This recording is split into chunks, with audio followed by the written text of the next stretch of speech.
Friends, welcome to this video of mathematics. Today, we will study about the zeros of polynomials. Let us start with a unique event. This story is of a well which works according to a polynomial. That is, after putting money into it, it returns money according to polynomial. Many people took advantage of this. Once, Rahul also went to that well and initially he dropped 1 rupee in the well. He got 12 rupees. Then he dropped 2 rupees. He got 9 rupees. Then he dropped 5 rupees.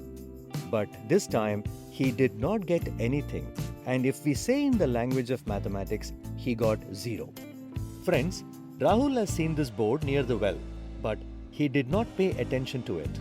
Did you notice this board? Let's find the math in this story now. A linear polynomial is written on the board and Rahul also received money according to that. Let's see how. If the polynomial written is p of x equals to 15 minus 3x, when Rahul dropped 1 rupee, according to this polynomial, variable x was replaced by 1 and he got 12 rupees. Similarly, on dropping 2 rupees, he got 9 rupees and on dropping 5 rupees, he got 0. The polynomial will give different values for each number. My dear friends, there will be a number that will make the value of the whole polynomial 0. Like we saw, when Rahul dropped 5 rupees, he did not get a single rupee. Therefore, we call such numbers as the zeros of polynomials. Speaking in simple form, the zero of the polynomial p of x is the number a, by which p of a becomes 0. And this is our topic today.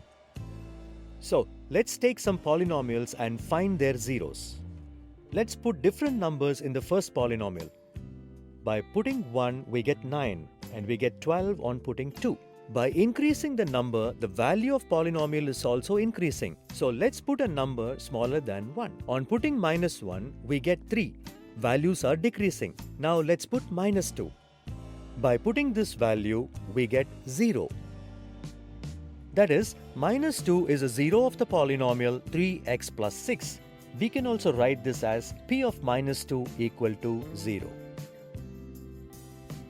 Friends, can you think of another number for x so that the value of this polynomial is 0? Similarly, in the second polynomial, the value of polynomial becomes 0 on substituting x with 0 and 2.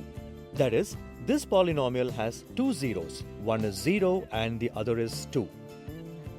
Can you find any other number besides these two numbers so that the value of this quadratic polynomial is 0?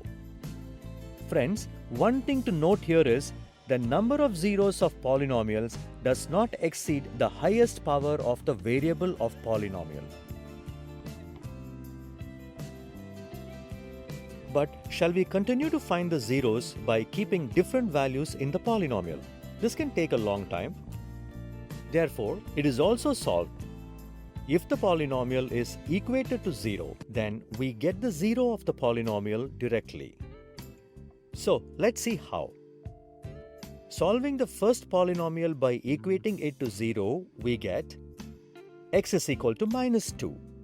Similarly, on solving the second polynomial, we will get x is equal to 0 or x is equal to 2.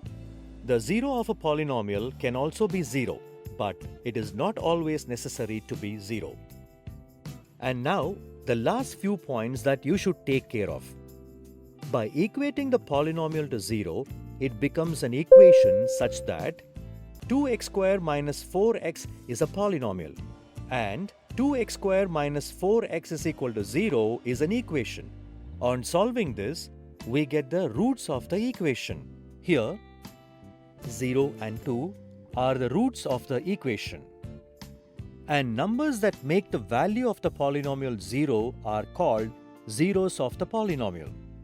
The numbers are the same, their names change according to the polynomial and the equation. Friends, that's all in today's session. Before going, let's see what we have learned in today's video. Thank you.